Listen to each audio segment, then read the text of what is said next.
Now live. Thank you, and good evening and a warm welcome to those attending the petition hearing for the Cabinet Member for Planning, Housing and Economic Growth, and to our viewers watching live on the Council's YouTube channel, Hillingdon, London. My name is Councillor Steve Tuckwell and I am the Cabinet Member for Planning, Housing and Economic Growth.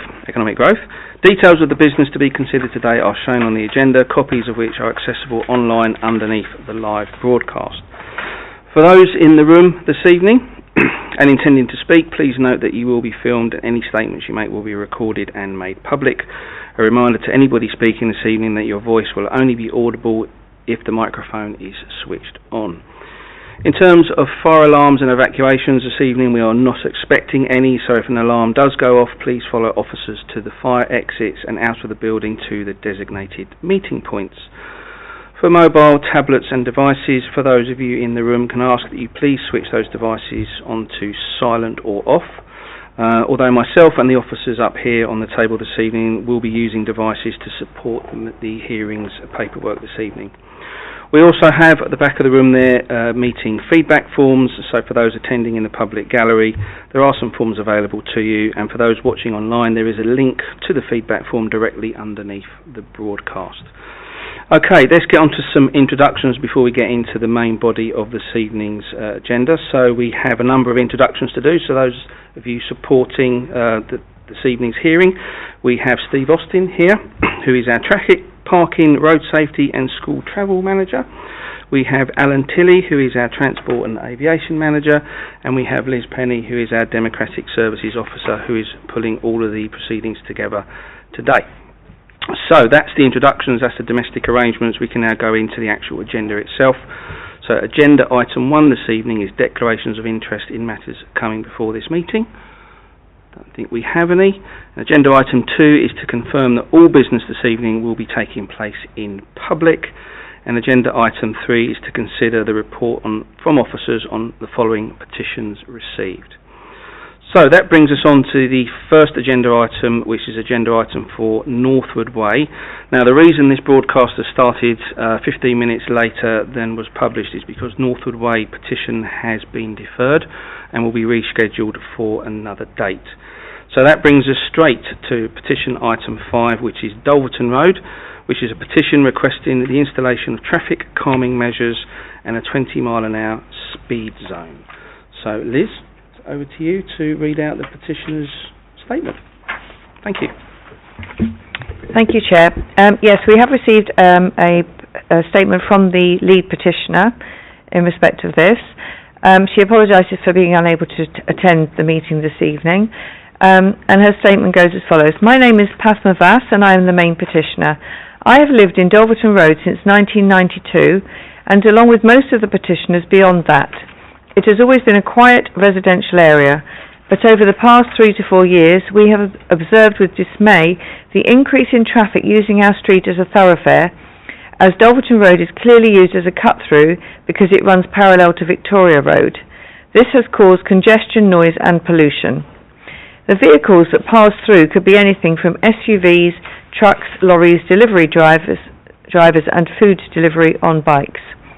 Residents are growing distressed by the reckless speed at which vehicles race down Dulverton Road up to Cholston Road and Cholston Approach, with no regard for the residents living in the street or any pedestrians using the footpath. It's no longer a safe place to cross the road. We, the residents, are not able to reverse on the road to leave or enter our driveways due to the volume of traffic passing. The high traffic volume poses a significant risk to the safety of residents, particularly children and the elderly. Parents with young children are finding it dangerous to cross the road during rush hour on the way to and from school. Mobility scooters are being honked to give way to motorists, causing much distress to them, which is disgusting and unacceptable. We also noticed of late motorists harassing and hooting at the council bin collection trucks to speed up, as they don't have the patience to wait. Over the years we have had several minor accidents, but our biggest fear is an accident involving children, which could be catastrophic. The residents in this area have lost the right to have a peaceful night's sleep without constant noise from speeding motorists. This happens throughout the day, 7 days a week. Some of us work nights. Coming home for a sleep in the morning is a no-go. Keeping the windows open, particularly during summer or even during mild winter days, is a challenge because of the noise from the traffic. Request for action. Possible solutions: speed bumps, chicanes, narrowing roads, speed cameras and radar signs, lowering speed limits, pedestrian crossings, restricting certain vehicle types, public awareness campaigns, increased enforcement. And the conclusion: Hillingdon Council needs to be reminded of the ever-increasing populace of young families moving into the area. The local schools, transport connectivity and amenities have made Ruislip Manor and the surrounding areas a very attractive place to locate to. The residents in this area have lost the right to have a peaceful night without constant noise from speeding motorists. This happens throughout the day, 7 days a week. We urge the relevant authorities to take our concerns seriously and to take prompt action to restore the safety and tranquillity of Dolverton Road. Our community's well-being and the safety of our children and pedestrians depend on it. Thank you for your attention to this crucial matter. Okay, thank you for reading out that statement. And if you are watching Pathma, thank you for taking the time to share your thoughts this evening. So it's really important that you get the opportunity to engage with this committee hearing so that we can hear your concerns and then figure out what the potential next steps might look like in terms of addressing those concerns. So there's a couple of things I want to pick up, maybe with Steve here, and maybe Alan might chip in as well. So the lead petitioner is talking here about sort of minor accidents, but I note from the report that we've got 2 recorded accidents in the last couple of years. Have we got anything further on that, or? Thank you, Chair. The data we have access to is the police recorded data and not the minor scrapes and bumps that are just going through insurance. So this is only the most recent data we have access to, and it's police recorded data where the emergency service has been called. Yeah. And I think that's an important point to pick out, because the minor bumps and scrapes will not necessarily be recorded by the Metropolitan Police, but it's interesting to know that that's been raised by the petitioner, that there are other examples. We need to weave that into our thinking when working out what the next steps might look like. I mean, I know this particular road very well. It does lend itself to being what is typically known as a rat run if Ruislip Manor High Street is being blocked. So I do know it very well, and I think there is a temptation there. So there's a genuine concern there.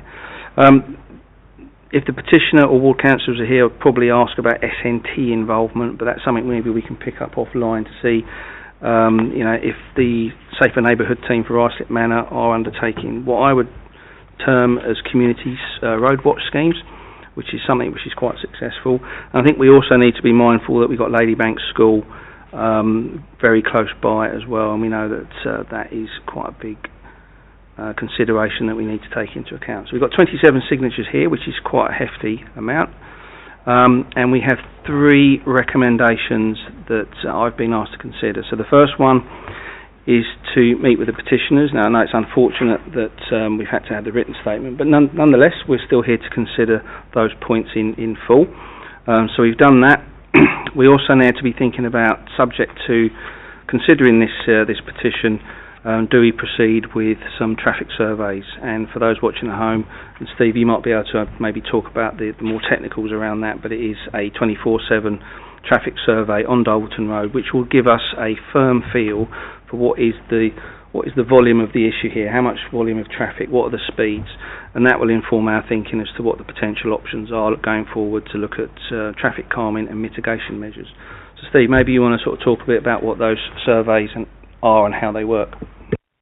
Yes, thank you, Chair. Yeah, these are pneumatic tubes we put across the carriageway, and they record vehicle speeds, vehicle types. So it's interesting that the lead petitioner has raised the various types of vehicles, including motorcycles and SUVs and delivery vehicles.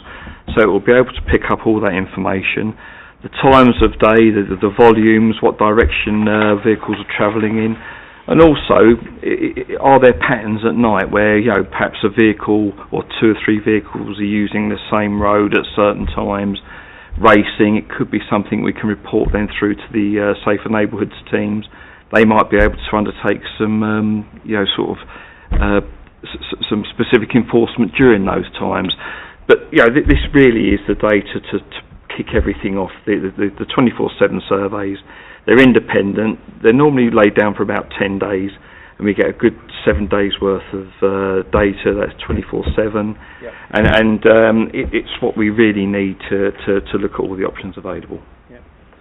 Thank you for that. And if anybody is from Dalton Road watching us today, then the other thing I think is we don't do these surveys in school holidays as well, as traffic tends to be a lot lower in the school half terms, so it will be outside of that period, so we get a true reflection on what the traffic profile, and as Steve has said, we need to understand speeds, volumes, types of vehicles as well, and these surveys will give us all of that data, which will then inform our thinking as to what are the potential options. And we can look at raised tables, but I will caution, because when we have introduced raised tables, they have caused as many complaints as they do solve the problem as well, because it does tend to enhance noise and alike, and sometimes the emergency services don't like the introduction of raised tables as well. But it doesn't mean to say it's off the table. We will consider all options, but those options will be considered on the basis of what information the traffic survey tells us.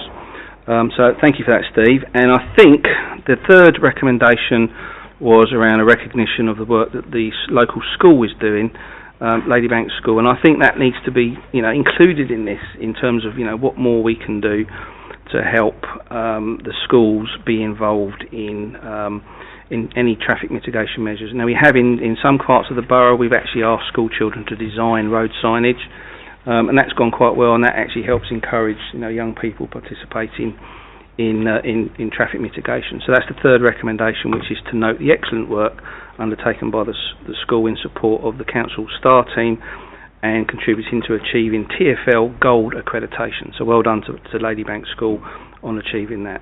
So I'm happy to go with those three recommendations. The important thing on this as well is that when we have the survey data, we engage with the ward councillors and the lead petitioners and residents as well to talk them through what that data is telling us, interpret it on their behalf, and then that will lead to the options that we need to consider. Now, what would normally happen on this occasion, we'd normally ask the petitioners to come up and talk to us about where they think would be a good position for the traffic surveys to be positioned. They have to be positioned to something which is fixed, but I think we'll obviously just take it that we'll do that on your behalf, maybe share it with the ward councillors who can then share that with the residents going forward. But I think we'll conclude this agenda item now. We've come to the end of the recommendations, but I would like to place on record my thanks to Panthma Vaz for contributing with your written submission this evening. It's unfortunate you couldn't attend, but we've hopefully given your concerns a good airing. So on that note, I think we'll conclude agenda item 5. Thank you very much. Okay, we now have to wait a couple of minutes, I believe, for the next petition. Yes, that's right, Chair. If we can just wait till 6:30, just to make sure if anyone's wanting to tune in for this one, that they won't miss the beginning of it. So anybody watching at home, if you bear with us, we will then start the next agenda item dead on 6:30.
Okay, right, we're back. It's dead on 6:30, and that allows us now to go to agenda item 6, which is Crane Gardens, and the petition is requesting the installation of speed bumps. So we have a written submission here, which Liz is going to read out for us all.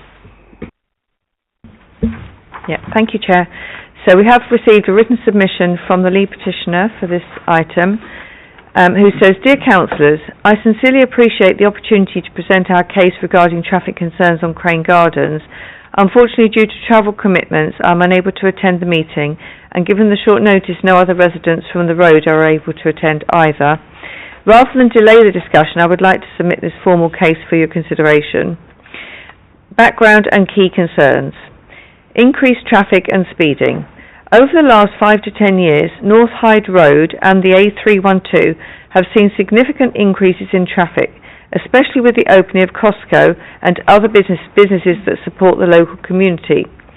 The development of the Nestle Avenue flats has also contributed to congestion, leading to more vehicles cutting through Crane Gardens as a shortcut to bypass traffic and join North Hyde Road further down. Safety hazards. The combination of increased traffic and speeding poses a serious risk to pedestrians, cyclists, children and elderly residents. Property damage and underreporting of incidents. Many residents have suffered vehicle damage, such as broken mirrors and scrapes caused by passing traffic. However, due to rising insurance costs, which increased by 15% in 2024 compared to 2023 and continue to rise, many incidents go unreported to avoid premium hikes. This means the official data may not accurately reflect the extent of the problem.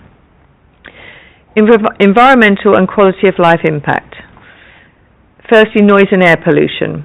As more cars and larger vehicles use Crane Gardens as a shortcut, the noise and emissions in a residential area have increased.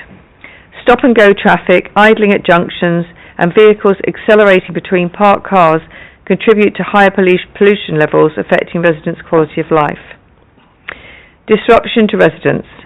The continuous flow of non-local traffic in a small residential road creates unnecessary disturbances, making it difficult for residents to enjoy a safe and peaceful environment. Parking pressure. Parking is already a significant challenge for residents, especially in recent years, with the ongoing Nestle Avenue development. Many builders and contractors working on nearby sites frequently park in Crane Gardens, adding further pressure on the limited parking spaces. Any proposed traffic calming measures must be carefully considered to ensure they do not result in further loss of parking spaces, which would only worsen the situation for residents. Request for action. We urge the Council to explore measures to calm traffic on Crane Gardens. We understand that a full traffic survey may help identify the most effective approach, and we fully support commissioning an independent traffic report as soon as possible. Additionally, we believe it would be beneficial for the Council to consider comparisons with similar roads in Hillingdon, where speed calming measures have already been implemented, solutions that do not compromise parking availability, which is already under strain due to external factors. We appreciate the Council's time and consideration of this issue, and we look forward to working together to find a solution that enhances safety and improves the quality of life for all residents. And that's from Mr. Ranmal, who is the lead petitioner on behalf of the residents of Crane Gardens. Thank you, Chair. Thank you, Liz, and I'd like to place on record my thanks to Mr. Ranmal for a very considered written statement this evening, which we'll debate in a few moments. So it's unfortunate you can't be here this evening, but if you are watching, we've all listened intently to the very eloquent points that you've raised that we're going to sort of pick off now and consider, because it will help us figure out what our potential next steps. I think I'll start off by saying at the end of the statement there it was mentioned that some joint working on a traffic survey. That's one of the recommendations that I'll come to in a second, because it is important that we have, and as was said on the previous petition item, we have a full picture of the full traffic profile, types of vehicles, number of vehicles, speeds of vehicles, and that will help us inform what the potential next steps are. I think it's not lost on us either, the concern about the loss of parking, so we'll have to get our thinking caps on and figure out how we can mitigate that. And as has been said, and I think it was also said in Mr. Ranmau's statement, you know, there's lots of bumps and scrapes and wing mirrors and things that get knocked. But we've got one recorded Metropolitan Police incident. But it's not lost on me, and it's not lost on officers that not everything gets reported, and we need to take that into consideration as well. I mean, this part of the world has had quite a lot of development. There's been a lot of residential development, and there's been some non-residential development as close by as well, and that will increase volumes of traffic, and there's always that temptation to sort of cut through, to sort of beat the congestion. So we need to be factoring that and into our consideration, and the way to do that is by having a full traffic survey, which I'll ask Steve to talk about the technicals on that again, in case residents of Crane Gardens and Mr. Ranmau weren't able to listen to the previous petition. So there's lots to be considered there, and I think we need to be taking these things squarely into account when thinking about what the next steps are, and involving the ward councillors and of course the petitioners as well in looking what those options look like. So Steve, do you want to maybe just quickly give an overview on the speed survey? Yes, thank you, Chair. What we're suggesting is an independent 24/7 speed surveys. These are pneumatic tubes put across the carriageway, fixed to some sort of solid post, so it captures the data over a 24/7 period. We normally put them down for about 10 days, so we get a week's worth of valuable data. And it records the types of vehicles, the direction they're travelling in, the time they travel down to the nearest sort of 15 minutes. We can break it down into 15-minute sections. The speed, all the information we really need to formulate possible options to mitigate some of the issues that petitioners have helpfully raised. I think what's quite important, and it's a very good point that's been made, is that some of the measures that could be considered may reduce the parking capacity. So that's something that's very useful to know, that the pressure in parking in Crane Gardens, and I know Crane Gardens, and I've been down there and I've seen there is an enormous amount of pressure on the curbside space. So that's an important factor when we consider what options could be available to us. Okay, so anybody watching from Crane Gardens would have picked up there how the traffic surveys are designed to work. And the important thing is to ensure that when we get the results, we make them available to the ward councillors and to the lead petitioners, so they can see what the data is actually telling us. That will inform our thinking going forward. And as has been mentioned a couple of times, there is a concern that any measures could result in loss of parking, and as Steve has mentioned, we do know that there's some parking pressures in Crane Gardens, and we'll be very mindful of that when we consider what the next steps look like. So I've got two recommendations in front of me. The first one is to meet the petitioners, which we've done, albeit virtually, to consider the request for speed humps on Crane Gardens.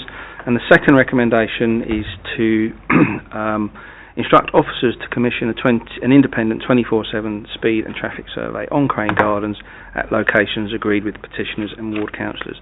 Now, we don't have petitioners and ward councillors with us this evening. We do have a map of the points that we could attach surveys to. Given it's quite a short road, we'll probably look for the two in the middle, I think, Steve. But I think if we could drop a note to the councillors for Pinkwell and just let them know that's where we're sort of recommending that they would be positioned. And if they have any other ideas, we can take those into account as well. So that brings us to agenda item 6, because we missed one at the start. So that brings us to the end of agenda item 6 with those two recommendations, one noted and one approved for a traffic survey. And again, I'd like to place on record my thanks to the lead petitioner, Mr. Ranmau, for your considered submission this evening. So that's agenda item 6. Thank you.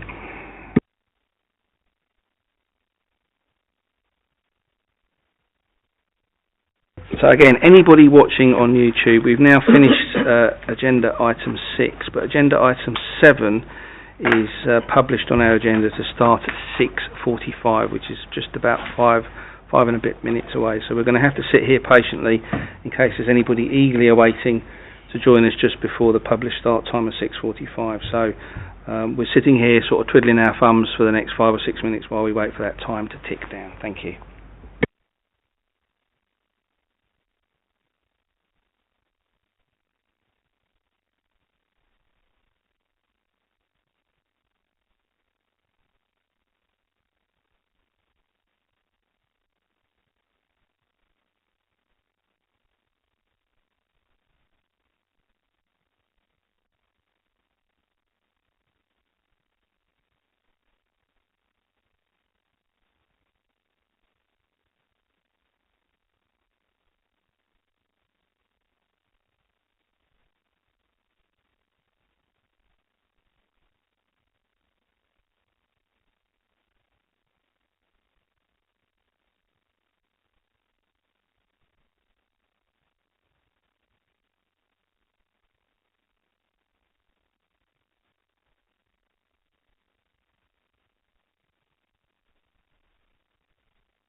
Okay, so anybody that might have joined the broadcast live on YouTube, you're probably thinking, you know, there's nothing happening. Well, we have to wait until dead on 6:45 for agenda item 7, which is the petition for Pump Lane. So as soon as we get to 6:45 rather, we will make a start.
Okay, it is now 6:45 bang on, and that allows us now to consider agenda item 7 this evening, which is Pump Lane and a petition requesting the installation of a 20-mile-an-hour zone and traffic calming measures.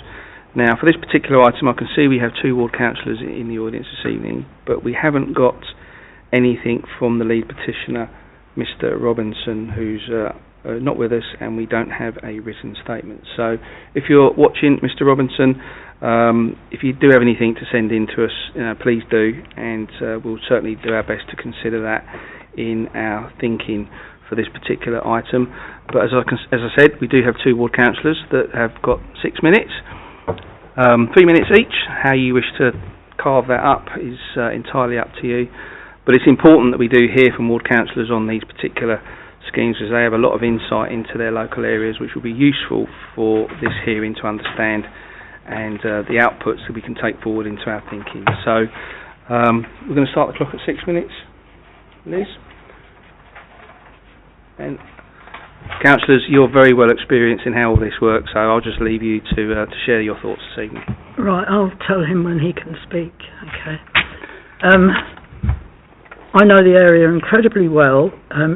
It's now become part of a larger racetrack in Haystown, which covers, sadly, it also covers the road outside my house, but I know exactly what these individuals do. I actually made Councillor Curling sit with me in the car park in Pump Lane, where sometimes they're actually quite smart, because if you go in one entrance of the car park, you can avoid the width restriction and come out the other end and go through, but there's a lot of noisy exhausts, a lot of revving up and all that sort of stuff, and that they have the complete run of Pump Lane, and also they go up to, I think it's Bilton Way, I'm not absolutely sure. I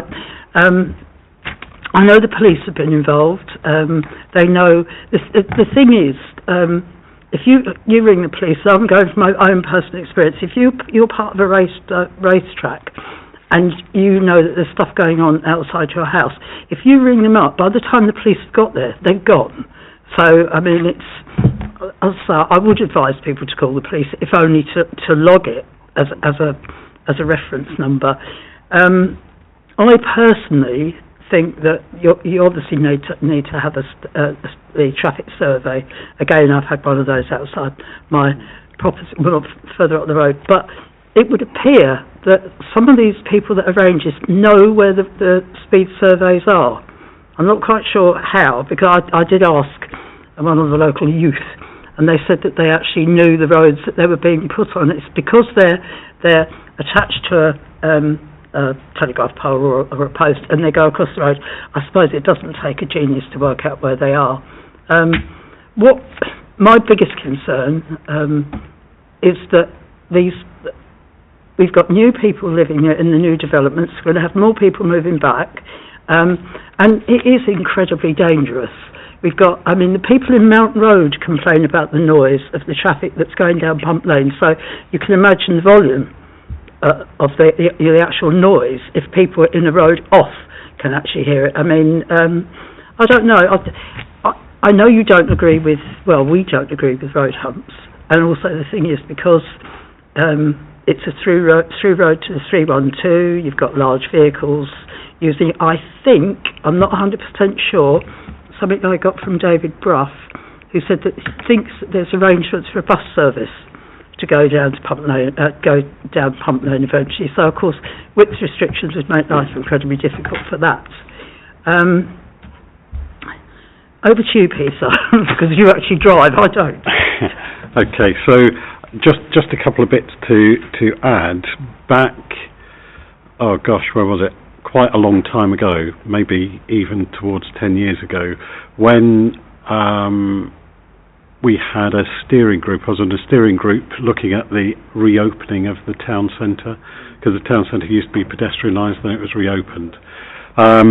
One of the things that was talked about quite a lot was this problem with Pump Lane, because the width restriction has a big gap in the middle for delivery lorries and stuff to get through, and that could also be used by boy racers as a bit of a chicane on their way round. But there was talk of some sort of traffic calming measure, because the whole of the de-pedestrianisation of the town centre was based on shared space, where the distinction between road and pavement was more fluid, shall we say, and there was definitely something spoken about of having 20 miles an hour down Pump Lane going into the shared space area,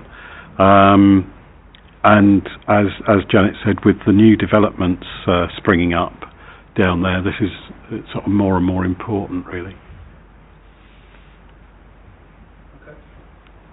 You've still got time. If there's any other points you want to pick up, I'm not going to stick with it for traffic lights.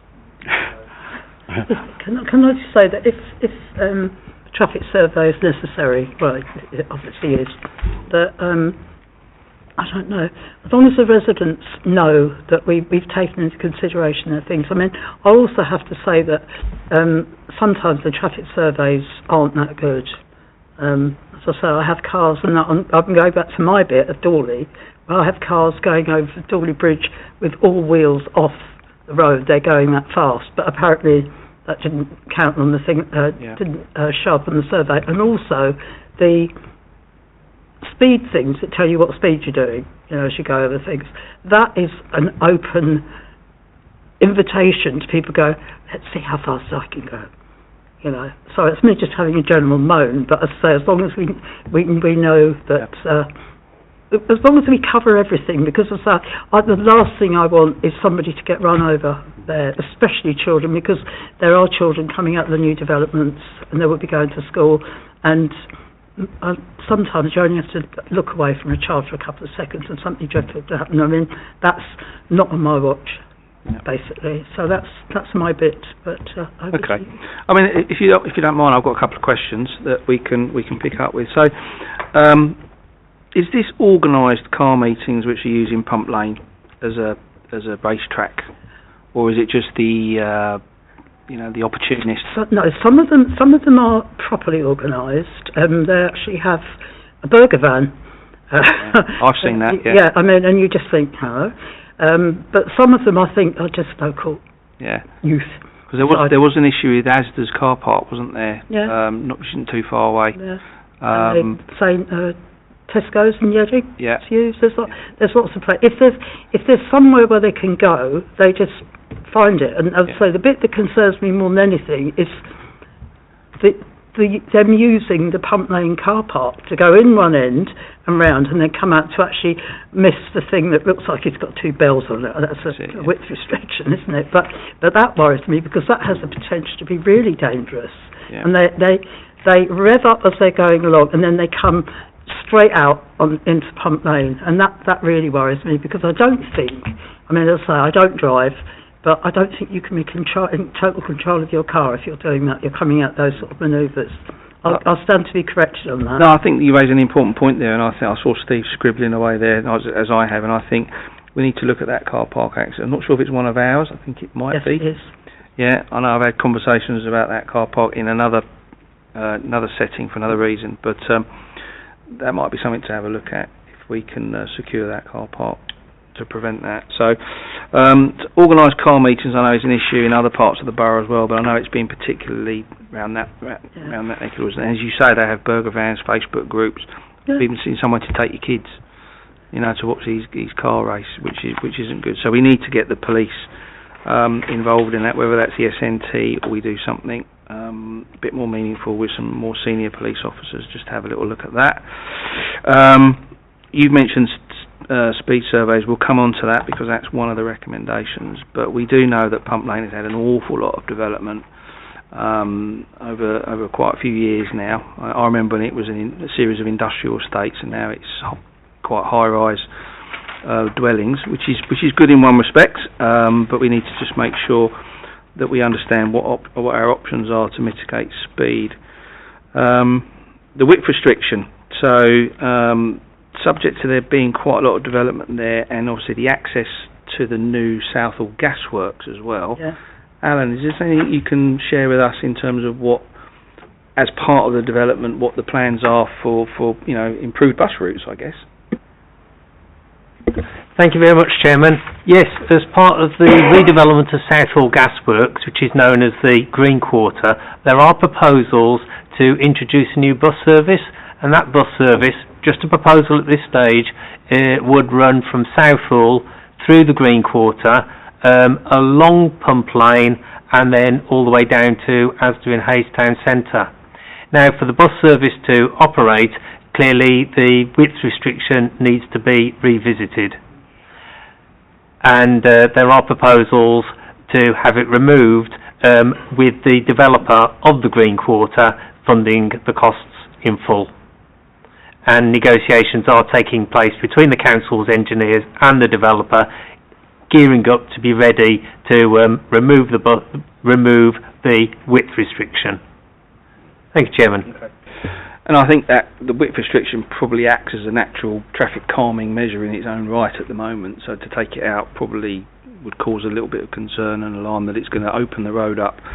So again, we need to think about measures that can support us on that. But I think that the important thing is to understand, as Councillor Gardner has said very early on, what is the traffic profile for Pump Lane. So let's not wait for the width restrictions to be removed. Let's probably do a traffic survey straight away and do a before and after. Yep. To do a couple, over a period of time, so that we can have a real sense of what type of traffic, how fast, which direction, what type of vehicle. But let's also then look at that car park as well. What else did I have here? Shared space options, and David Bruff, you mentioned there, Councillor Curley, and I know David, and he's all things Hayes, isn't he, and very, very passionate about all things Hayes, and that's to be congratulated. I'm looking forward to doing some more work with him and yourselves on things we'll be doing for Hayes in the future. But on this particular example, I think the two recommendations we got here is to meet the petitioners, in this occasion the local councillors as well, which is good. And then the second recommendation is to commission an independent 24/7 speed and traffic survey on Pump Lane. And as you guys are here, we can get your view on where those surveys should be left. Because I take on board your point that we've had surveys in the past, and maybe we just need to think about where they're positioned to try and get a really good reflection on what the traffic is doing in that part of the road. I mean, there's other options that we can look at depending on what the data is telling us, and we'll come to you guys and we'll engage with you and the lead petitioners about what other options have we got to, you know, to mitigate, you know, traffic calming and the speeding. But the car meets and the fast cars that, you know, sometimes in all parts of the borough people like to, you know, open up on a very straight road, which, you know, what pump lane is. So I think we'll go with those two recommendations, but I think we need to, you know, carefully watch the development of what's happening in this part of the world, because obviously we've got the new bus route, removal of the width restriction. We need to understand how we can mitigate people using that car park, understand what the police are doing around organised car meets as well. So there's a lot of moving parts here that we just need to build into that. Alan, did you want to come in? Yes, I can also add to that Pump Lane is a route that features in the council's cycling strategy. So that gives it further emphasis that the route is safe and we don't have speeding and reckless driving, as the petitioner highlights. Thank you, Chairman. Is there anything we need to be sort of looking at, because there's still a mix of industrial use as well, isn't there, towards the bottom end of Pump Lane, you know, in terms of, you know, reducing lorries cutting through to get onto, you know, the parkway or the 312. Yes, thank you, Chairman. The width restriction is to stop heavy goods vehicles using Pump Lane as a shortcut. With the width restriction removed, there would be CCTV cameras, automatic number plate recognition cameras. They would time with a weight restriction. The weight restriction is the traffic order has already been made. So when the width restriction's removed and the cameras are installed, it would record the number plate of a vehicle as it enters Pump Lane and when it leaves Pump Lane. Now, if it takes 90 seconds to enter and leave, we know it's a through vehicle. If it takes 10 minutes, we know that it's spent time loading or unloading and has got a legitimate reason to use Pump Lane. So using that data that's collected by the cameras, we'll be able to understand whether a heavy goods vehicle is using Pump Lane as a shortcut or they've got legitimate business there. If they're using it as a shortcut, they would then get a penalty charge notice.